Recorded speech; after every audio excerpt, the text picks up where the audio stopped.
கடவுள் மனித ரூபத்தில் வரும் என்கின்ற சத்தியத்தை மீண்டும் நிலைநாட்டி இன்னைக்கு எங்க பார்த்தாலும் உலகம் எல்லாம் ஓம் சக்தி பராசக்தி என்று சொல்லுகிற முழக்கம். ஓம் சக்தி என்றால் ஓடோடி வருவாள், பராசக்தி என்றால் பறந்தோடி வருவாள் என்று வெறும் முழக்கமாக இல்லை, வாழ்க்கையில செவ்வாடை கட்டி கொண்டிருக்கிற கோடிக்கணக்கான பிள்ளைகளுக்கு அனுபவ ரீதியாக நேரடியாக எங்க அம்மா இருக்கிறா, எங்க அம்மாவை பார்த்திருக்கேன், மேல்மருவத்தூரில் நான் தெய்வத்தை பார்த்திருக்கிறேன் என்று செவ்வாடை கட்டி கொண்டிருக்கிற அத்தனை பேரும் முழங்குகின்ற ஒரே அவதாரம் காப்பாற்ற வந்த கடவுள் அருள் திரு அடிகளார் என்னும் வடிவத்தோடு தான் வந்திருக்கிறது.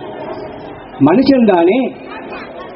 ஆதிபராசக்தி பெண் தெய்வம் ஆயிற்றே, அடிகளார் ஆண் ஆயிற்றே, இவரை எப்படி அம்மான்னு சொல்றதுன்னு எல்லாம் கேட்கிறோம். அதுக்கு அம்மா சொன்னாங்க, மகனே இந்த கேள்வி எல்லாம் கேட்க வேண்டிய அவசியம் இல்லை, இதுக்கான அர்த்தங்கள் எல்லாம் உன் மர மண்டைக்கு எட்டாதுரா மகனே, என் வழிமுறைகளை ஆராயாதே, முடிவுகளை பார்த்துக்கொள்.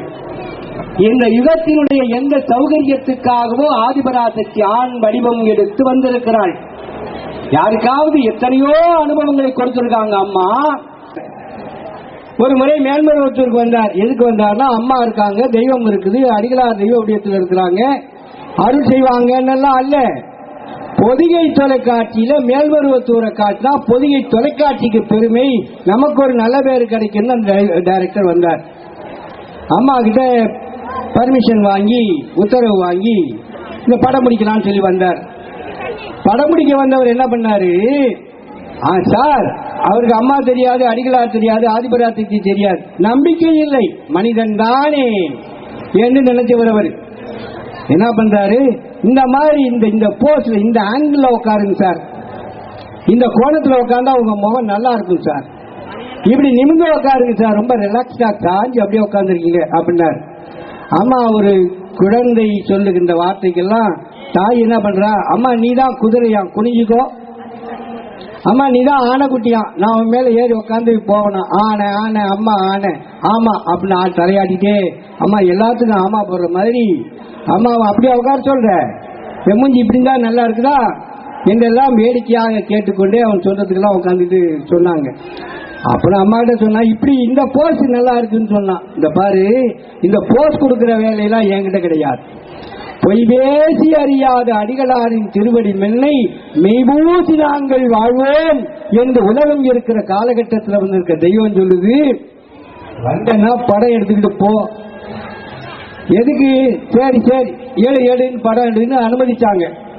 இந்த நேரத்தில் என்ன ஆகுதுன்னா, மலேசியாவில இருந்து உங்களை மாதிரி நம்ம மாதிரி சக்திகள் ஒரு 10 பேரு கையில ஒரு சூலம் அவங்க ஊர்ல கொண்டு போய் இங்க அழகா நட்டுருக்காங்க பாருங்க, அந்த மாதிரி சூலம் நடுவதற்காக அவங்க கொண்டு வந்திருக்காங்க. அருட்டு அம்மா கிட்ட அடிகளாட்ட ஆசீர்வாதம் வாங்கணும்னு வெளியில காத்துட்டு இருக்கிறாங்க. இப்ப போஸ்ட் கொடுன்னு நம்ம தூர்தர்ஷன் டைரக்டர் அம்மாவுக்கு டைரக்ஷன் பண்ணிட்டு இருக்கிற நேரம் அம்மா பார்த்தாங்க, ஏன் உங்க காத்துக்கிட்டு இருக்கிறாங்க, வர சொல்லு, இல்லையா வேலை பாட்டுக்கு நேரம் ஆகும், வர சொல்லுன்னாங்க. கையில சூலத்தோட அந்த மலேசியாக்காரங்க உள்ள வந்தாங்க பாருங்க. டைரக்டருக்கு அவருடைய ஒரு நல்ல சீக்வன்ஸ் கிடைச்சிருச்சுன்னு நினைச்சார். இவரை அடிகளார் எல்லாம் ஆதிபராசக்தின்னு சொல்லாங்க, ஒரு சூழல் இந்த நேரத்துக்கு வந்து சேர்ந்திருக்குது, இதை இவர் கையில கொடுத்தோம்னா இதை வச்சுக்கிட்டு இவர் போஸ்ட் கொடுத்தாருன்னா ஆதிபராசக்தின்னு ஒரு போஸ்ட் கொடுக்க பொருத்தமா இருக்கும், சீக்வன்ஸ் நல்லா இருக்கும்னு நினைச்சுக்கிட்டு அம்மா கிட்ட கேட்டாரு, சார் இந்த சூலத்தை வாங்கி கொடுத்துட்டு போஸ்ட் கொடுங்களேன் சார். அது வேறையா, சரி கொண்டா அப்படின்னு பக்தர்கிட்ட சூலத்தை வாங்கினாங்க, கையில எடுத்துக்கிட்டாங்க. எழுந்து நின்று நாக்கை துருத்தி கொண்டு சூலத்தை உயர்த்தி அம்மா போஸ்ட் கொடுத்தாங்க. அடுத்த நிமிஷம் அந்த தூர்தர்ஷன் டைரக்டர் அம்மா காலில் விழுந்தார். காரணம், சூலத்தை எடுத்துக்கொண்டு அடிகளார் நின்ற போது அங்கு அடிகளார் இல்லை, கையில் சூலத்தோடு அதோட பதிலகாலி காட்சி கொடுத்தாள். காலில் விழுந்தான்.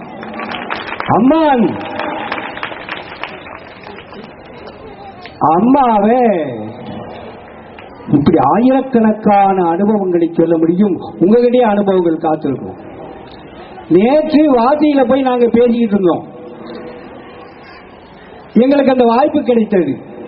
சக்தி ராஜ்மோகன் சும்மா தானே இருக்கீங்க, போயிட்டு வாங்க. நாங்க நவி மும்பை தலைவர் சக்தி எல்லாம் கூப்பிட்டாங்க. நாங்க போய் உங்களோட பேசுற மாதிரி பேசிக்கிட்டு இருந்தோம். அவர் ஒரு அனுபவம் சொல்றார். என்னன்னா, அங்கே மேடையில படம் வச்சிருந்தாங்க. அதுக்கு தீபாவளி காட்டப்பட்டது. வீட்டில் தீபாவளி காட்டுறது இவங்க கேமராவில் படம் படுத்திக்கிட்டாங்க.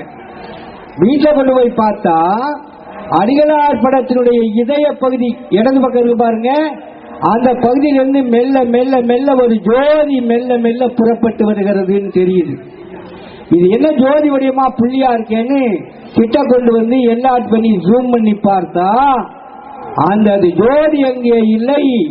நாம் சின்முதிரைன்னு சொல்ல பாருங்க, இந்த மாதிரியான சின்முதிரையோடு அந்த படத்தில் அருள் அடிகளார் காட்சி கொடுக்கிறார்கள் அர்த்தம். காட்சி கொடுக்கிறார்கள். இது நடந்த விஷயம், நேற்று நடந்துச்சு. இப்ப நவீன் மும்பை தலைவர் சொன்னாங்க.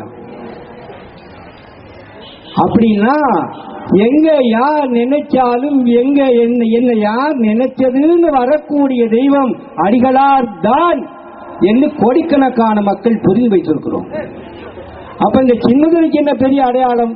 என்ன இது ஒரு அடையாளம், ஞான முத்திரை அறிவு முத்திரைன்னு ஐயா சொன்னாங்க பாருங்க. எங்கேயோ திரிஞ்சு அலையிறோம். இந்த சின்முதிரைங்கிற பாருங்க, இது ஞான முத்திரை அறிவு முத்திரைன்னு பேரு. இதுதான் கடவுள்.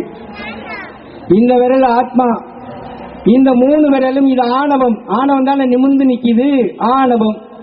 இது கர்மம், நாம செய்யற செயல், பாவம் புண்ணியம். இது நம்ம உலகத்துல கொண்டு வந்திருக்கோம் உடன் போன்ற மாயை உலக பொருள்கள். எப்ப பார்த்தாலும் இந்த ஆத்மா என்ன பண்ணும், இந்த ஆணவம் கர்மம் மாயை இதோடு தான் சேர்ந்து இருக்கும். ஆனால் தெய்வத்தை அடைய வேண்டும் என்கின்ற முயற்சி வருகிற போது இந்த ஆணவம் கர்மம் மாயை எல்லாம் விலகிரும். ஆத்மா தெய்வத்தோடு சேரணும். இதுதான் அறிவு என்று காட்டுகிற ஞானமுத்திரை.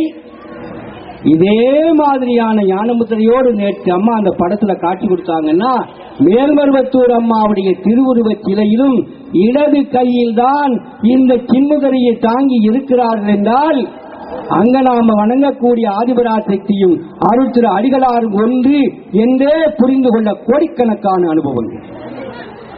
அதனால சக்தி வந்திருக்கிற அம்மா உலகத்தை அன்பால திருத்தணும்னு நினைச்சு பாக்குறாங்க. அன்பால் திருத்த முடியலன்னா ஒரு தாய் கண்டிக்கிறாள். கண்டித்தும் உலகத்தை திருத்த முடியாத சூழ்நிலை ஏற்படும் என்றால் தண்டிக்கிறாள். தாயின் கருணைக்கு அதுவும் அடையாளம். இந்த உலகம் அதை நோக்கி அம்மா அன்போடு அரவணைத்து கொண்டு போகணும்னா ஒரு பெரிய இயக்கம் தேவைப்படுகிறது. தாய்மார்களை வைத்துத்தான் அதை செய்ய முடியும். காரணம் என்னன்னா, தாய்மார்களிடத்தில் இயற்கையான தியாகம், அன்பு, பாராட்டுகிற தன்மை, பொறுமை எல்லாத்தையும் உடையவர்கள் பெண்கள் தான் இயற்கையாகவே இருக்கிறார்கள். அம்மா பெண்களை பத்தி என்ன சொல்றாங்க தெரியுமில்ல? ஒரு அருமையான அருள்வாக்கை அம்மா சொல்லியிருக்காங்க. அம்மாவுடைய வார்த்தைகள் நல்ல கவனமா கேளுங்க. ஒரு பெண் பிறக்கும் போது குழந்தையாக இருக்கிறாள், குழந்தையாகிறாள், வளர்கிறாள், குமரியாகிறாள், திருமணம் ஆகிறது, தாயாகிறாள், பாட்டியாகிறாள். என்னங்க இது இயற்கை தானே, இதுக்கு என்னங்க பெரிய அருள்வாக்கு? உள்ளதை வரிசைப்படுத்தி அம்மா சொல்லியிருக்காங்க, அவ்வளவுதானே நம்ம நினைக்கிறோம். ஆனால் அம்மாவுடைய அற்புதமான அந்த நிலை என்னன்னு அடுத்த வார்த்தையில வருது. திரும்பவும் சொல்றேன் கேளுங்க. ஒரு பெண் குழந்தை பிறக்கும் போது குழந்தையாக இருக்கிறாள், வளர்கிறாள், குமரியாகிறாள், திருமணம் ஆகிறது, தாயாகிறாள், பாட்டியாகிறாள், பராசக்தியாகிறாள். எங்க பாருங்க, பெண்ணின் சிருஷ்டியில் தான் பராசக்தியின் தத்துவமே அடங்கி இருக்கிறதுன்னு. ஆனால் வந்த பெண்ணாக அவள் நம்ம கூட இருந்து இத்தனை காரியங்கள் நடத்துறாங்க பாருங்க. அம்மா என்ன கேட்கிறாங்கன்னா, எல்லாத்தையும் எங்கையில விட்டுருங்க, எல்லாம் நீயே தாயே, நீ அம்பாள் நான் அம்பேல் இருங்கிறாங்க. நீ அம்பாள் நான் அம்பேல் அப்படின்னு சரணாகதின்னு பெரிய வார்த்தை இருக்கு பாருங்க. என் கையில விட்டு அம்மா இருக்கிறாங்கன்னு நம்பி இரு. அம்மா கையில பாருங்க, தாயின் மடியில் கிடக்கிற குழந்தைக்கு ஏதாவது கவலை உண்டா? கிடையாது. ஒரு மண்டத்தில், இது மண்டம்னா மண்டம் இல்லை, திருக்கோயில். எதிர்காலத்தில் அன்னை ஆதிபராசக்தியின் அற்புதமான திருக்கோயில் இங்கே உருவாக போகிறது என்று இந்த திரு குறிப்பு அம்மாவிடம் இருந்து வந்திருக்கிறது. இது ஒன்றும் படத்தை வச்சுக்கிட்டு இங்க பராசக்தி என்று சொல்லிக்கொண்டு பக்தர்களை கூட்டி ஒரு தர்மகாரியங்கள் மட்டும் செய்கிற இடம் அல்ல. ஆதிபராசக்தியின் திருக்கோயில். மண்டம்னா கோயில் அர்த்தம். இப்பவும் ஒரு மன்றம் எதை செய்ய வேண்டுமோ அதை தாண்டி இந்த மண்டமும் இந்த பொறுப்பாளர் ராஜுவும் குடும்பத்தாரும் இந்த மும்பையில் இருக்கக்கூடிய எல்லா மாவட்டங்களுடைய சக்திகளும் இதை தலைமை பீடமாக கொண்டு, தலைமை மன்றமாக கொண்டு இருப்பது போலவே அன்னை ஆதிபராசக்தி திருவுருவ சிலை கொண்டு இங்கே எழுந்தருளப் போகிறேன் என்று சொல்லி இருக்கிற திருவாக்கும் இருக்கிறது. அதை நடத்தி வைக்க அம்மா நிச்சயம் வருவாங்க. அம்மா தான் வருவாங்க, வரேன்னு சொல்லியிருக்காங்க. அதற்கு முன்னோட்டம் போல கடந்த ஆண்டு ஜோதி ஏற்றுகிற போது அம்மாவுடைய இளைய திருக்குமார் வந்தார். ஒரு பெரிய மாநாடு போல எல்லாரும் நடத்தி கொடுத்தீர்கள். அற்புதமான விஷயம். இந்த ஆண்டு அடுத்த ஆள் போல அம்மா வருவதற்கான திருக்குறிப்பு இருக்கிறது. அம்மா திருமதி அம்மாவை அனுப்பி வைப்பார்கள் என்ற பிரார்த்தனையும் எதிர்பார்ப்பும் நம்முடைய நிறைய இருக்கு. வர வேண்டும் என்று பிரார்த்திக்கிறோம். மெல்ல மெல்ல வர அம்மா தான் எந்த நேரத்தில் வர வேண்டும் என்று நினைக்கிறார்களோ அந்த நேரத்தில் நிச்சயமாக வருவார்கள். அது மராட்டிய மாநிலத்துக்கே மிகப்பெரிய திருநாளாக இருக்க போகிறது. செவ்வாடை